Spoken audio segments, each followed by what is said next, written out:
مولا نے نہیں کہا تھا حارث ہمدان کو، امام کے صحابی ہیں، کہا تھا یا حارث ہمدان میں یموت یرانی، اے حارث ہمدان یاد رکھنا جو بھی مرتا ہے ہر مرنے والا مجھ علی کو دیکھتا ہے۔ من مومن و منافق، مرنے والا مومن ہوگا وہ بھی مجھے دیکھے گا، مرنے والا منافق ہوگا وہ بھی مجھے دیکھے گا۔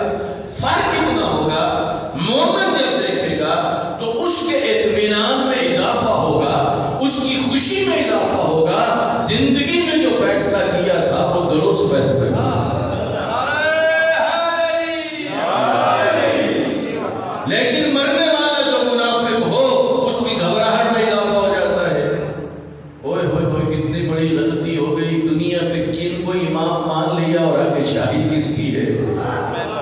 اور جو فرمائے والا فرمائے ہر مرنے والا، اے حارث ہمدان یاد رکھنا ہر مرنے والا مجھے دیکھتا ہے۔ کوئی بھی آپ سے اہل سنت سوال کر سکتا ہے، غیر مسلم سوال کر سکتا ہے، پوری دنیا میں مرنے والے ایک وقت میں کئی ہوتے ہیں، ہزاروں کی تعداد میں، لاکھوں کی تعداد میں، یہ کیسے ممکن ہے کہ ہر مرنے والا علی مولا کو دیکھے؟ یہ کیسے ممکن ہے؟ اسے اتنا کہنا، اتنا بتاؤ پوری دنیا میں سورج کتنے ہیں؟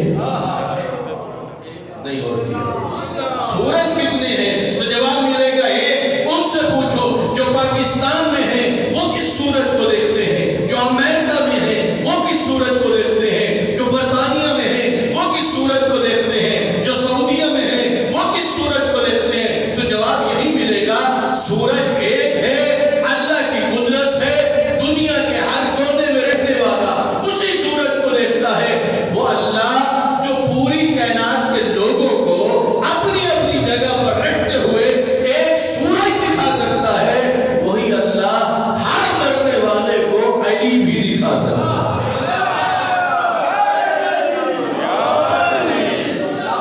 کی تعداد بہت زیادہ ہے اور یہ ذکر امام ہے، تو آپ کو چاہیے کہ دل کی گہرائیوں سے امام کا نام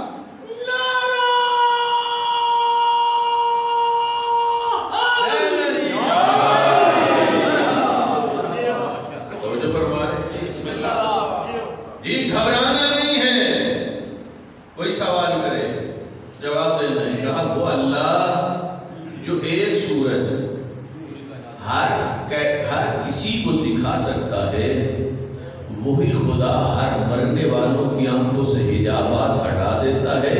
علی مولا جس بلند مقام پر موجود ہیں، پاکستان میں مرنے والا بھی دیکھ رہا ہے، ایران میں مرنے والا بھی دیکھ رہا ہے، امریکہ میں مرنے والا بھی دیکھ رہا ہے، سعودیہ